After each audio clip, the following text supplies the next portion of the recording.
Can the Federal Reserve go bust? This video is going to shock you. I'm going to reveal secrets that are going to totally blow your mind, and wait till we get to step number 3. I've got a surprise bombshell that's going to completely blow you away. And I'm going to explain this to you in 3 simple, fast steps. Step number 1, the Fed buys corporate debt. To explain this further, let's go right to the Fed's website where they describe their programs, the PMCCF and the SMCCF.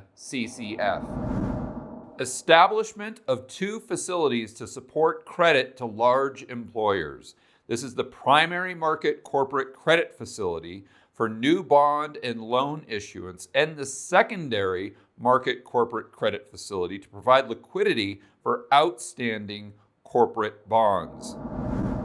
So if you don't understand Fed speak, what they're doing is they're bailing out corporations and entities that own their debt. So the next question becomes, well, which corporations are these?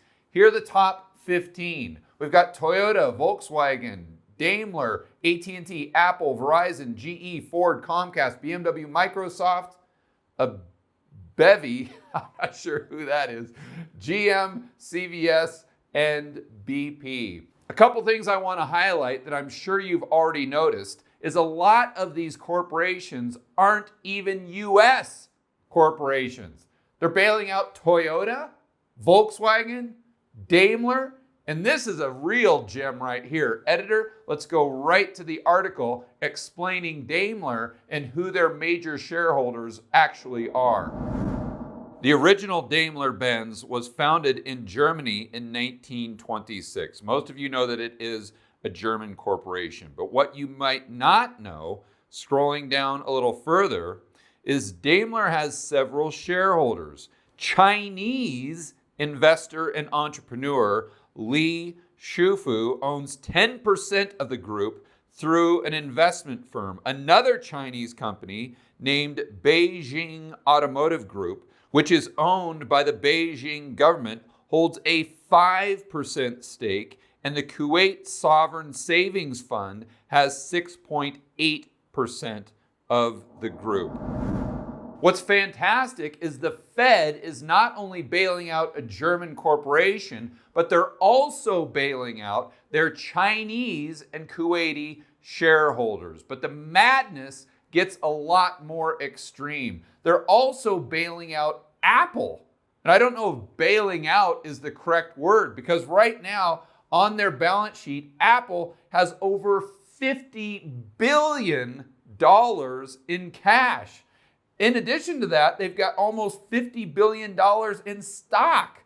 So they've got $100 billion liquid right here. And the Fed is going in and buying their corporate bonds. One of the 2 main takeaways that we need to realize is the Fed is going further and further out the risk curve with their assets and what they're putting onto their balance sheet. Going further out the risk curve gives them higher yields on the assets they own. Before they were doing this with mortgage-backed securities, or sausages, as we like to call them, but they're getting a lot higher yield than they would otherwise be getting with treasuries alone. We're going to come back to this in step number 3. So make sure you make a mental note of that. But with these crazy programs, what the Fed is doing is they're creating a massive amount of moral hazard, malinvestment, and misallocation of resources. Editor, go ahead and throw up the chart of corporate debt going back to 2019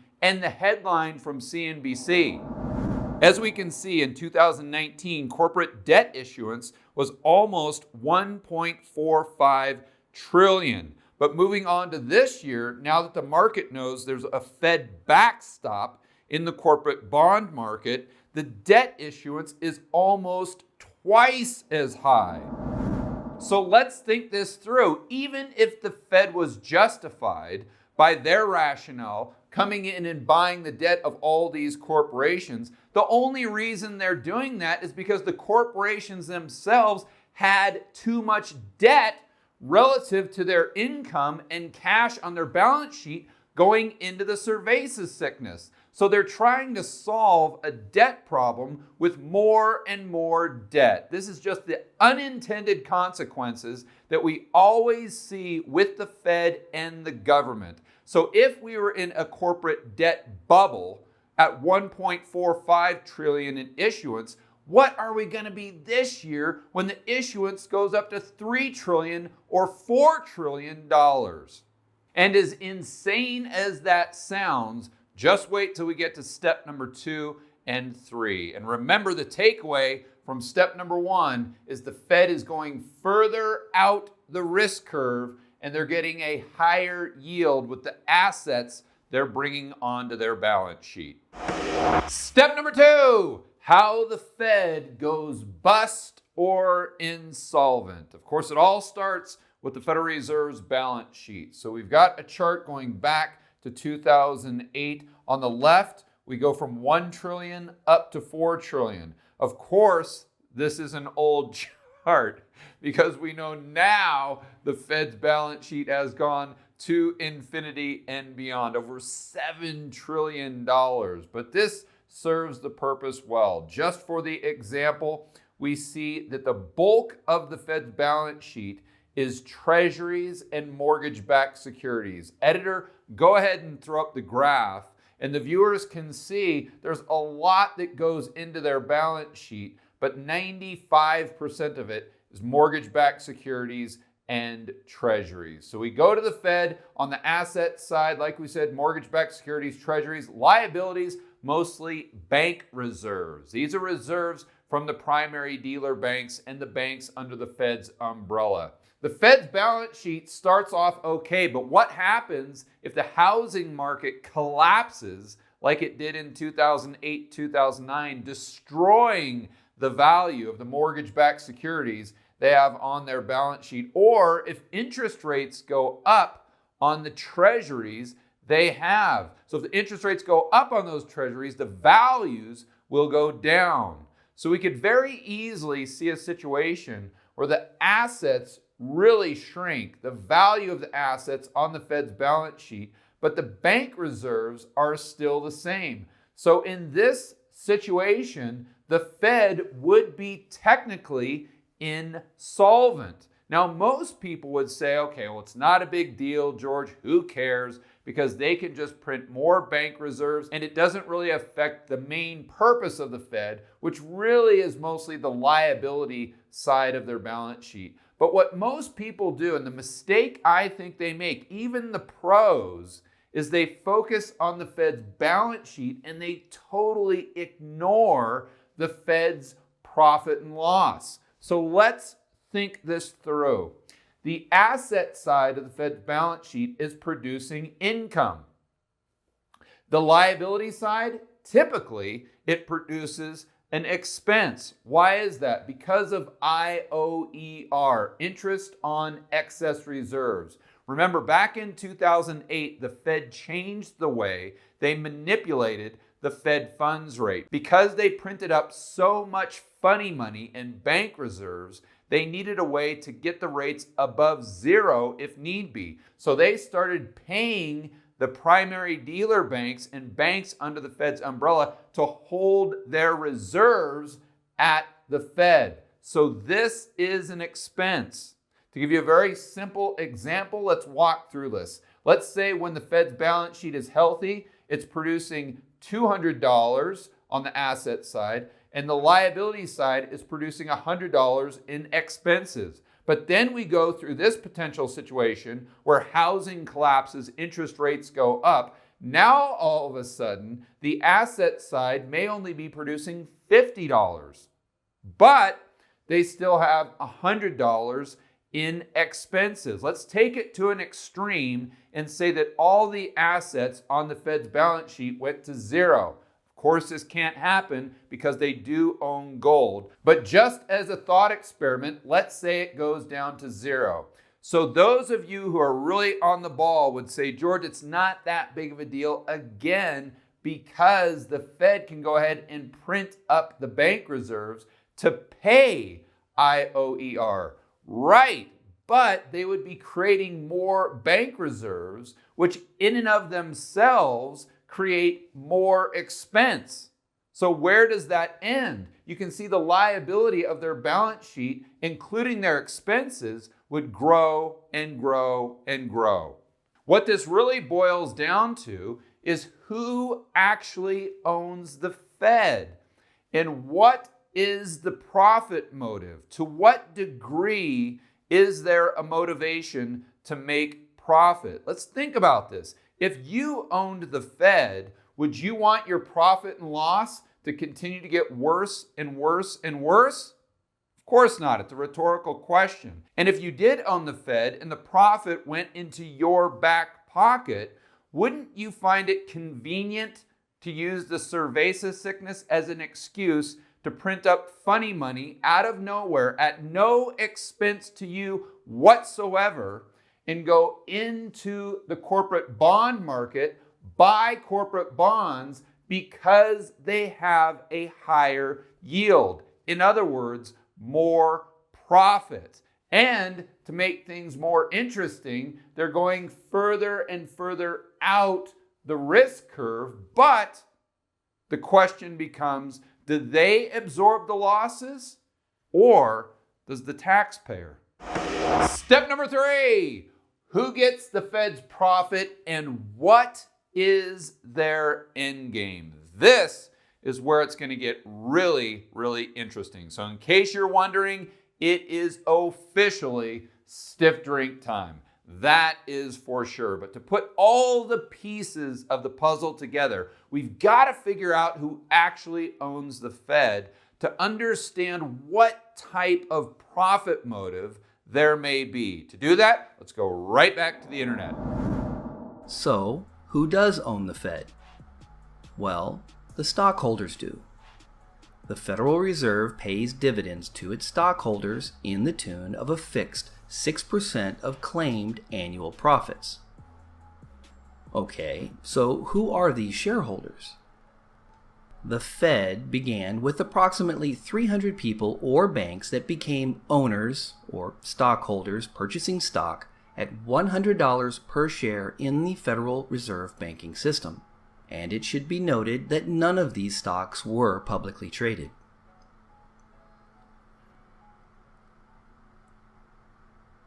The Rothschilds and the Bank of England were instrumental in the creation of the Federal Reserve banking system in the U.S. They accomplished this through their control of stock holdings in major U.S. banks and having powerful subsidiary firms in New York. The two principal representatives in New York are J.P. Morgan Company and Kuhn, Loeb & Company, which were the firms that set up the Jekyll Island Conference where the Federal Reserve Act was drafted, and it was these firms that directed the successful campaigns to have the plan enacted into law by Congress in 1914. They were also sure to purchase the controlling amounts of stock in the Federal Reserve Bank in New York and had their principal officers appointed to the Federal Board of Governors and the Federal Advisory Council.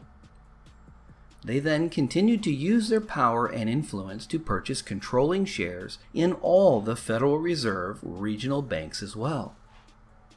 So there is a traceable linear connection between the Rothschilds, Bank of England, and the controlling shareholders for the entire U.S. Federal Reserve banking system today. Here is a list of the major families and firms who currently control the U.S. Federal Reserve.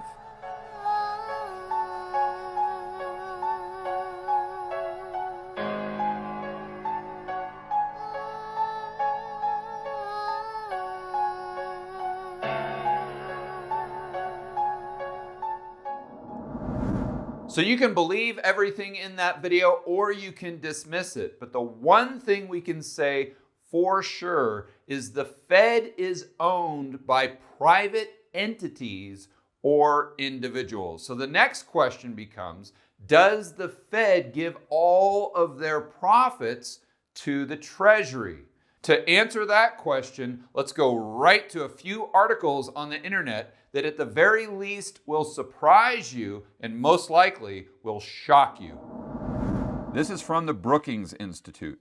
Contrary to most news coverage, the Federal Reserve Act does not require the Fed to remit profits to the Treasury. Congress imposed a franchise tax on the Fed in the original Federal Reserve Act of 1913, requiring the Fed to remit 100% of its earnings after paying expenses and dividends, lowering the tax in 1919 to 90%.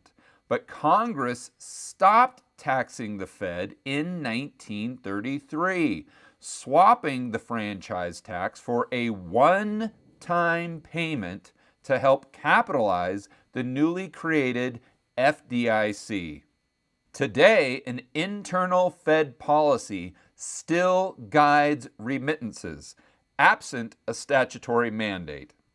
Now, I want to point out in 1947, after World War II, the Fed did go back to the Treasury and say they'd give them a percentage of their profits. But the Fed proactively did this. And according to the Brookings Institute, the Fed seemed to have several motivations for moving independently of Congress in 1947 to formalize a policy. First, the Fed sought to preempt congressional critics angling to reinstate the franchise tax. Moving first allowed the Fed to protect its independence and flexibility over the level of profits returned to the Treasury. So the main takeaway from this article is the Fed still retains control over how much profit they give to the Treasury.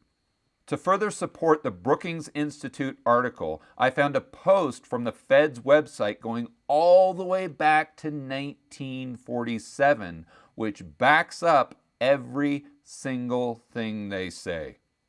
And more recently, on the Atlanta Fed website, they talk about the surplus account. The Federal Reserve surplus account is similar to what most corporations call retained earnings. That is, it is the accumulation of comprehensive net income after remittances to the Treasury. I want to emphasize, after remittances to the Treasury. That has not been paid out as dividends. So this is after expenses, after dividends, after whatever profit they agree to give the Treasury has gone to them. So they are definitely retaining some of the profit. The question becomes, how much profit are they actually keeping? And let's remember, we can't audit the Fed. We have to take their word on everything.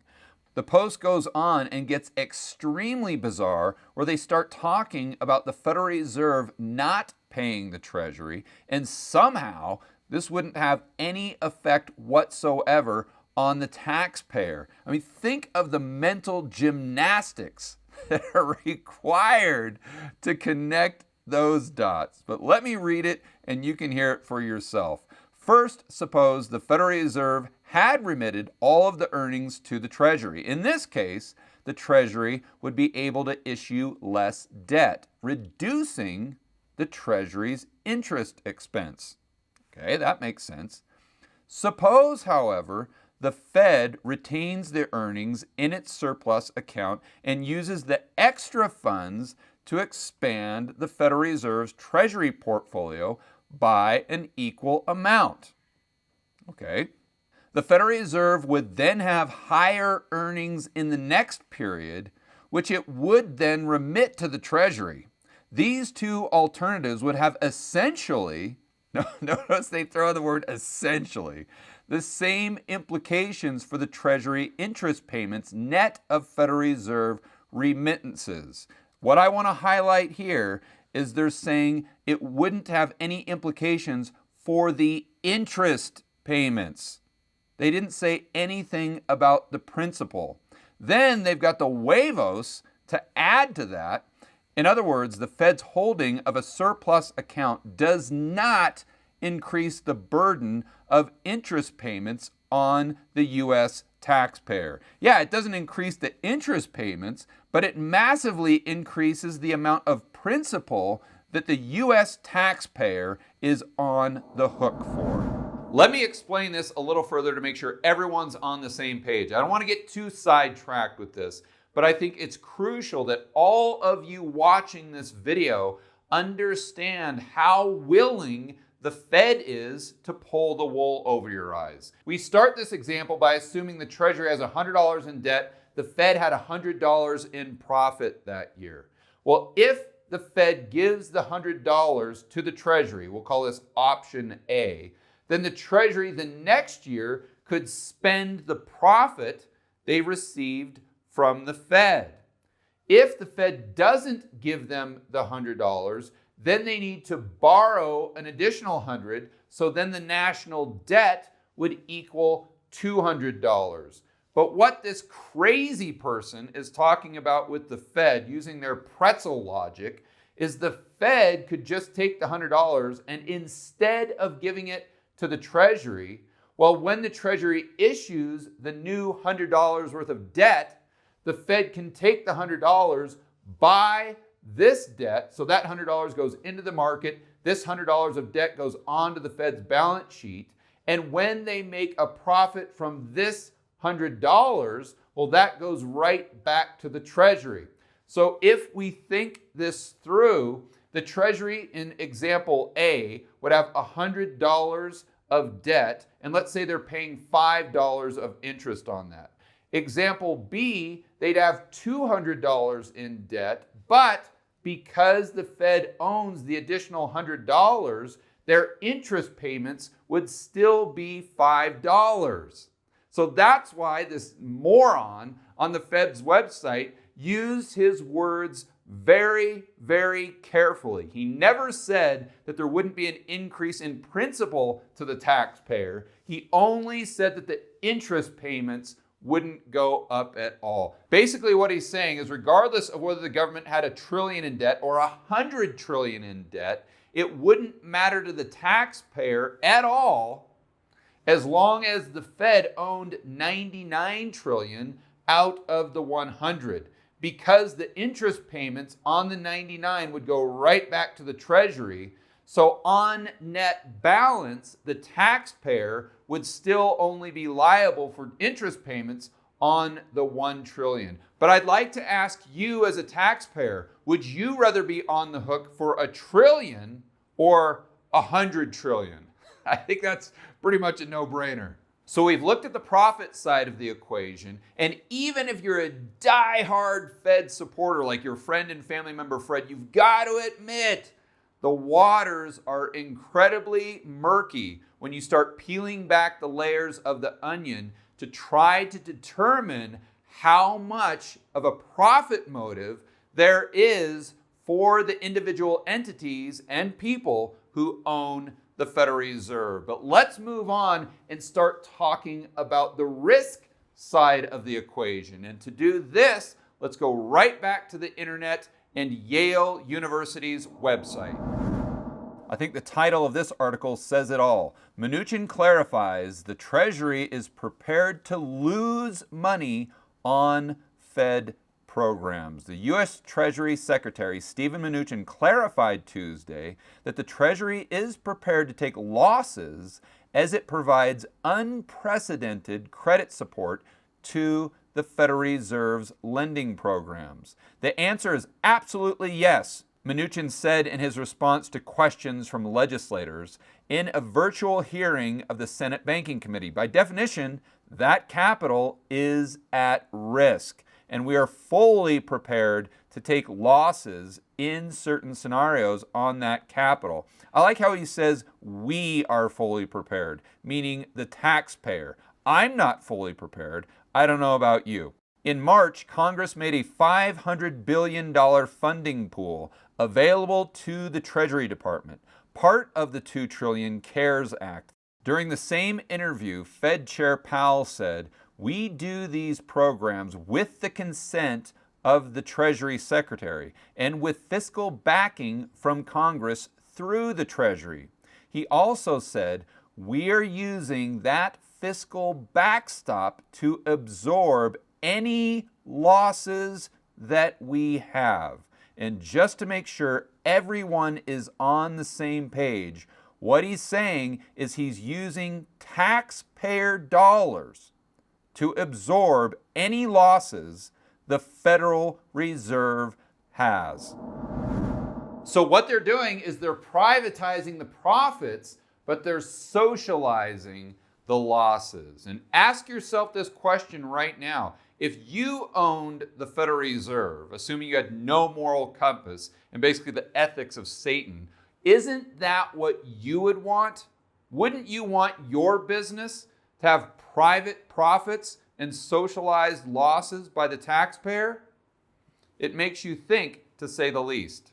Oh, but wait, there is more. In fact, there's a lot more, unfortunately. Let's check out a chart of the excess reserves. So these are the bank reserves held at the Fed. And of course, now there is no reserve requirement whatsoever. So any reserves held at the Fed are excess reserves. These make up the majority of the liabilities on the Fed's balance sheet, which, remember, is the expense side of the equation. This chart goes back to 2000 all the way to 2020. On the left, we go from 0 up to 400 billion, really where it starts, goes all the way up to 3.6 trillion. You see it really flatlined prior to the GFC. There were really very few bank reserves in the system. But of course, we have quantitative easing 1, 2, 3, Operation Twist, you name it. So the bank reserves go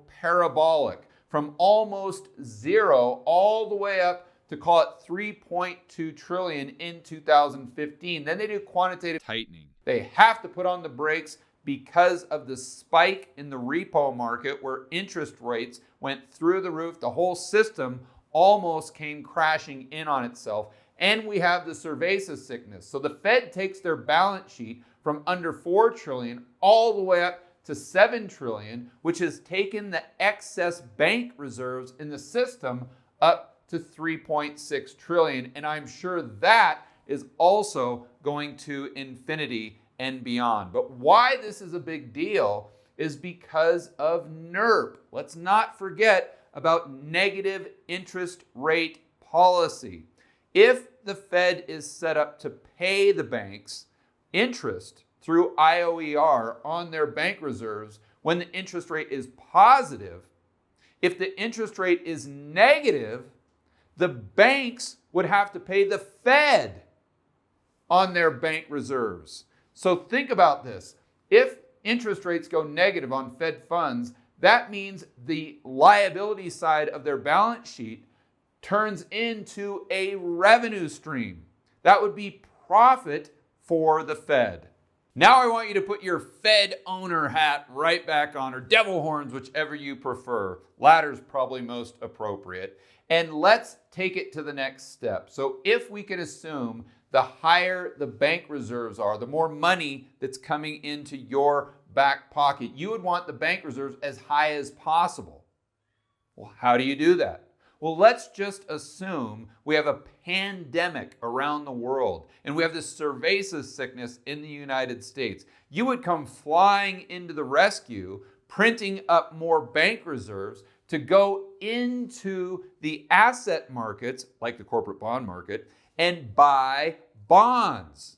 Because the only way that you can get money to buy the bonds is if you print more and more bank reserves. And of course, if you were the owner of the Fed, you'd try to limit your downside as much as possible, buying the debt of individual corporations that had a fortress type of balance sheet, such as Apple and Microsoft. You see how this comes full circle, and you just cannot make this stuff up. You've got to dive in and do the due diligence and the research. But let's continue to go down the rabbit hole a little bit further, and this is really going to blow your mind. So we've got a pie chart of the Fed's assets, or some of them: fixed income, gold, potentially bank reserves if interest rates go negative. But what would have to happen for them to take rates negative, the Fed funds? Well, we'd have to have a stock market crash. Something bad would really have to happen. In other words, there would have to be a lot of volatility. So you could say that having these bank reserves as an asset would be a way for the Fed to go long volatility. And in the future, they'll most likely buy equities. And editor, go ahead and throw up the list that we used in step number 1. We see at the bottom of the list, the Fed is already buying debt of BP, British Petroleum. In other words, energy. So the Fed has fixed income, gold, energy, they're long volatility. And in the future, they'll most likely have equities. I wonder what that portfolio looks like. That's right, it looks exactly like Chris Cole's Dragon portfolio. And I'm not here to imply or to say that the Fed is intentionally setting up a Dragon portfolio. I think that's beyond their level of intelligence. They probably are just doing it inadvertently. But it is interesting to think about. If you were in charge of the Fed, the largest hedge fund in the world that could print its own money, you're never ever audited, and you have no moral compass whatsoever. You have the ethics of Satan. Wouldn't you do the exact same thing? Let me know what you think in the comments below. For more content that'll help you build wealth and thrive in a world of out-of-control central banks and big governments, check out this playlist right here, and I will see you on the next video.